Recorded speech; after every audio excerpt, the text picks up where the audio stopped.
And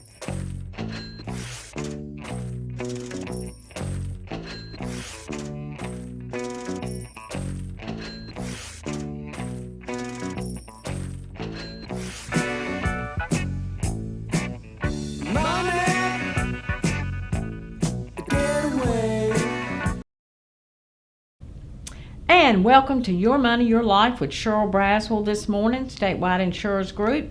Good morning, Sherrill. Good morning. Good to be here. You know what? This subject you're talking about this morning is so convoluted, so whatever, that the average person just don't understand it.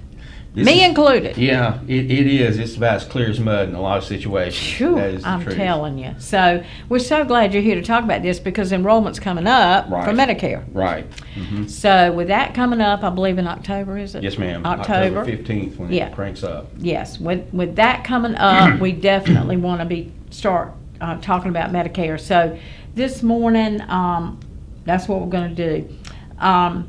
So does Medicare pay well for your Medicare care? Yeah. Your medical care, I'm Yes, sorry, ma'am. for your medical care. I mean, bottom line, it does. It's like anything. You've got to understand the system and know what it's going to take care of, what it's not going to take care of. Right. When Medicare was set up in 1965, the rule was and still is Medicare is going to pay basically for things that are medically necessary. Okay. So it's not going to pay for, the rule literally says it's not going to pay for things that are medically unnecessary. Right. And sometimes there's a fine line there too, because you think it's necessary and they don't. Yes. Now the good news is your doctor can work around that, and Yes. they know how to do it. I Yes. mean, this is not the first rodeo for Right, them. right. They know how to do it. Right. So it, that's your basic guideline. It's got to be medically necessary and medically reasonable. Okay. To be taken care of. And in most instances it is, but there's a half a dozen or so major, what I call major categories that are not covered, and unfortunately a lot of people think they are, and Right. they find out, boom, too late, Right. that what's going to be taken care of. So Medicare doesn't cover most dental care, does it? Correct. It does not take care of what I call kind of basic dental care. It's not going to pay for extraction, fillings, root canals, crowns, dentures, things that we consider kind of normal dental procedures. Right. So what do we do about our dental then? Again, the medically necessary rule comes in. So I'll give you a few examples of what is going to be taken care of in the dental world. You have cancer in your jaw, Right. and it's going to have to be reconstructed. So that's considered medically necessary dental care is going to come into play then. Okay. So they'll get a dentures back in there, or some Right. some type of work like that. You're in an accident, a car accident, for example, and knocks your teeth out. Right. That's again, that's going to probably come into play to Right. be considered a medically necessary situation. And so the other thing, so what can you do? Right. What can you do? How do you take care of that? People, a lot of people, if they work for larger companies, they may have a health savings account, flexible spending account. Yes. You can use that money for dental Yeah, care. sure. Another option is, and where we live, an option would be like go to the dental school down in East Carolina. Mm-hmm. I've got lots of clients who have been to the dental school at Chapel Hill over the years. Oh, really? And that you're having students are working on you. Right. I had a nephew who went to dental school at Chapel Hill, and he talked about that. He said that was part of their learning process. Working. Right. They have regular dentists in there giving them guidance and all that. Yeah, But you can get a lot of work done for free or really, really cheap on those things. You have to call ahead, and set it up, and you had an appointment and all that. But if you can save $600-700 by driving to East Carolina or driving to Chapel Hill, I think it might be worth a day's Oh, drive to absolutely. do that. I would think so. Yeah, and you can get a regular dental insurance policy. I have mixed feelings on those. I mean, I've got hundreds of them that I can get for you. Right. You paying a premium for it. It is not cheap. No. And you have a lot of restrictions in your first year that Right. you have it. And they don't pay that much. Well, that's you have to really understand what's going to be taken care of, because it's you got to think about this. Can you buy house insurance when your house is on fire? No. Right. So, I mean, I had people in last week. Well, we need to have orthodontic work done on our child like next month. Oh. Just trying to get it sorry, now, huh? It's a little bit too late. We can't. Yeah. House is on fire. I can't get insurance for Right. it now. Right. So you have to understand how they work, and the benefits. Your benefits are capped. So you may have, for example, I'm just making this up. Right. You may have a plan that covers cleanings, 100%, but somebody needs to have an extraction done. Well, it may have they'll say like, well, if the extraction is $700, I'm making numbers up, y'all. You may have to have a copay of 20%, but your plan may have a cap of maybe $500. Right. So the most it would pay on that would be $500. Yeah. And your so, premium, again, add your premium up that you're paying. I mean, yeah. And I tell folks, when I really talking with them about Medicare things, I say, hey, you got to be aware of this, and if you need to start putting some money aside just for dental, yes. I think you're better off to just pay gotta for do it. A lot of times I agree. I mean, it's tough to make them work for you. This next topic I want to talk about, Sherrill, is something Thomas McDowell, the pharmacist at Medical Park Pharmacy, and I, in his segment, talked about just last week. Okay. And that's Ozempic and all of these weight Right. loss medications. So what about people who are on these diabetic medications for weight loss? Yeah, that is an interesting topic right now in this. It is. If you're using a diabetic drug strictly for its weight loss benefit, that's not going to be covered. Diabetic drugs are intended for diabetic use. Right, exactly. Now, again, it comes into play if your doctor, can make the case that, this, for whatever reason, this person needs this. I'll just use Ozempic because everybody knows the name. That my patient needs this particular drug for its weight loss benefits, then there may be a possibility of them covering that. Right. But normally, it's not going to be taken care of. Right. You would have to, because you hear people talking, well, it's so expensive. It's because Medicare is not going to pay for it.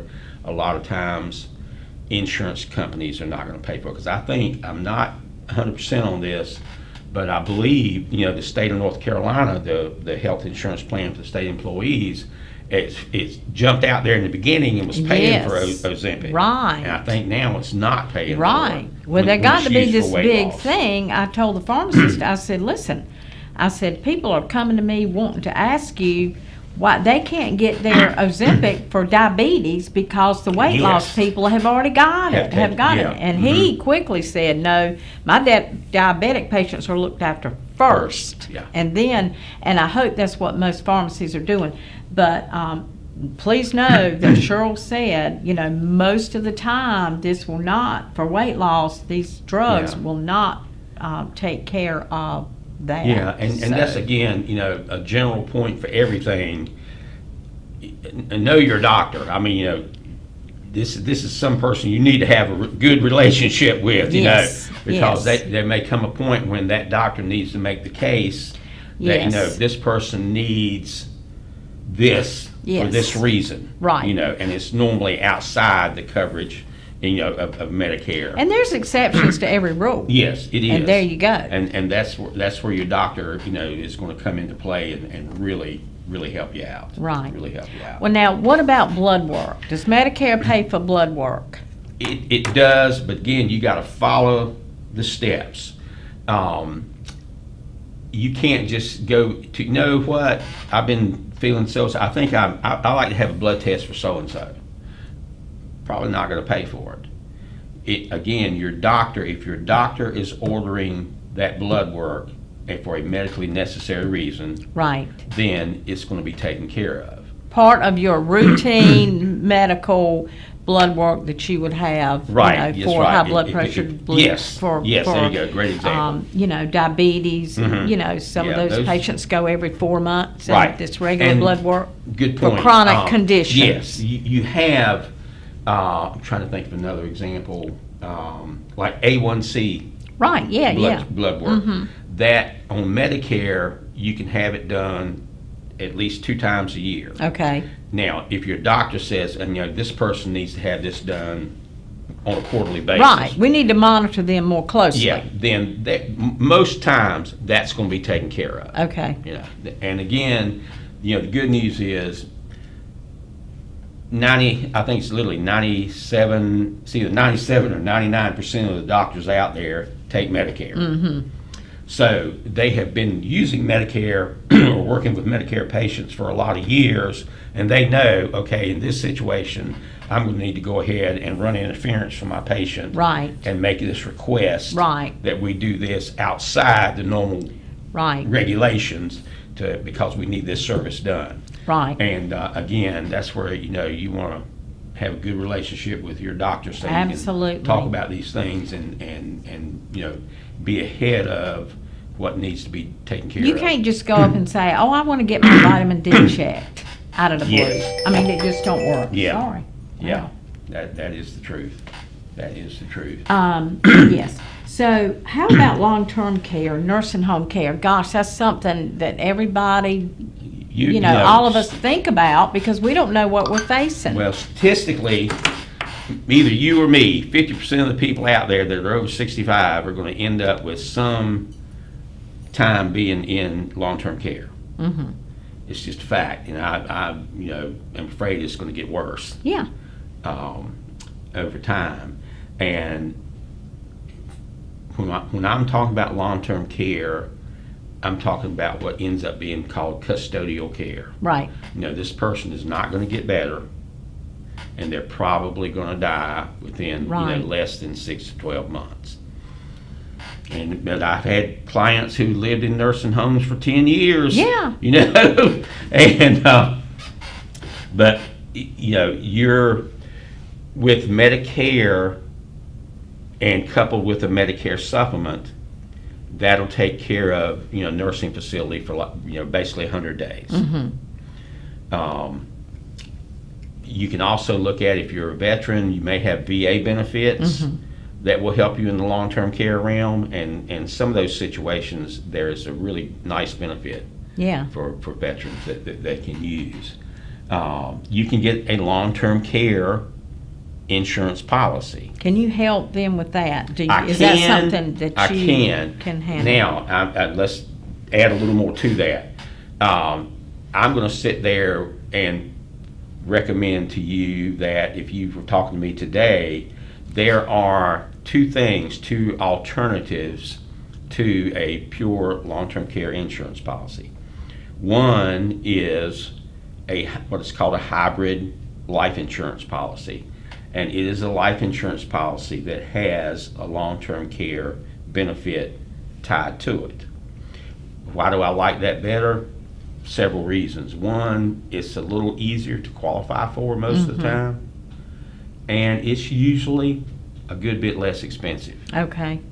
And I also like it because, you know, the companies that we use for that particular benefit, it is more liberal Yeah. with what you can use, how you can access your money. Right. And I've had to do that a few times, and I like, because it's quicker, I think, and it's easier for my folks to deal with. Right. And you know, get a benefit from. The other thing that you can do, And see, I will back up and add one thing to the life insurance policy. Obviously, if you don't need to use the long-term care insurance, if you're that fortunate, well, you still have a life insurance policy that's going to pay your folks when you pass away. Right.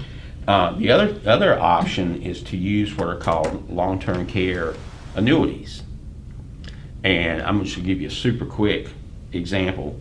You have an annuity, and we'll get into this in more depth one day, but you have a lump sum of cash, and I'll just say somebody's got $100,000 that they can put away. You put it into this annuity, and with 2 or 3 different companies, once you've had that for 24 months, you now have access to double the amount of money you put into that product to use for long-term care. Okay. And let's say you don't end up having to use it, or you don't have to use all of it. Guess what? Your money has still been growing. Right. While you've had it in there. So now you've got a lump sum of cash you can take out, or you can get it if you die. Your beneficiaries will get it. Okay. So I'm a huge fan of those things. Huge fan of those things. Real quick, Sherrill, we talked about dental. Let's mention vision. What about vision coverage? There's several things that Medicare takes care of vision-wise that I think are very good. It's not going to pay for an eye exam to get eyeglasses. Okay. It's not going to pay for your eyeglasses or your contacts or your frames. But you have people that have all these retina problems, things like that. My dad, macular degeneration. Yes. It takes care of that wonderfully. Okay. Wonderfully. Macular degeneration, cataracts. Okay. Glaucoma. Okay. I mean, all these things that happen to your vision. It does great with that. It does great with that. Detached retinas, and things like that. I mean, my dad has he had a bout with glaucoma many years back. He's got the macular degeneration, and he had cataract surgery quite a few years back. Took absolute perfect care of it. Well, that's good to know, because all of these things are considered medical. Your vision, as far as glasses and seeing your sight, is not really considered, believe it or not, medical. As much as these other conditions are. So they do pay for those. You also have situations, again, where your physician can intervene and maybe get you some help because of your particular situation. Right. And there are things out there. I learned this a lot, working with my dad in his situation. There's several organizations in North Carolina that help people with, vision problems. And, we were able to access some things to help my dad that I was really happy to get, to be able to use. So, there are things that you can do, outside of Medicare. Right. And your physicians, they know where these things are. Right. They can point you in the right direction. When you come back, Sherrill, there's so much that we didn't know. We didn't even scratch the surface today. There's so much, and this is a lot of it. This was a great show. A lot of information was imparted today by Sherrill, and I hope you will go talk to Sherrill. Don't try to do this on your own. Yes. Don't do this at home. Yeah, you're going to pay the same for whatever you do, whether I help you or not. Right. So go down there and let Sherrill help you with it. He's located on Country Club Drive right there at the corner, across from Pizza Inn. There's his number, 316-8166. Sherrill, I know you invite them to call that number. Yes, get please an appointment. Call first. Get an appointment because we're he's in and seeing out. other folks as well as like you would. So anyway, thank you so much for this information. Yes, and there was some stuff I wanted to talk about today. We will talk about that when Sherrill comes back, hopefully, and a lot more with Medicare. So you can learn a lot on this. So thank you, Sherrill. Yes, ma'am. Thank you. We'll be right back with more and the weather forecast right after this.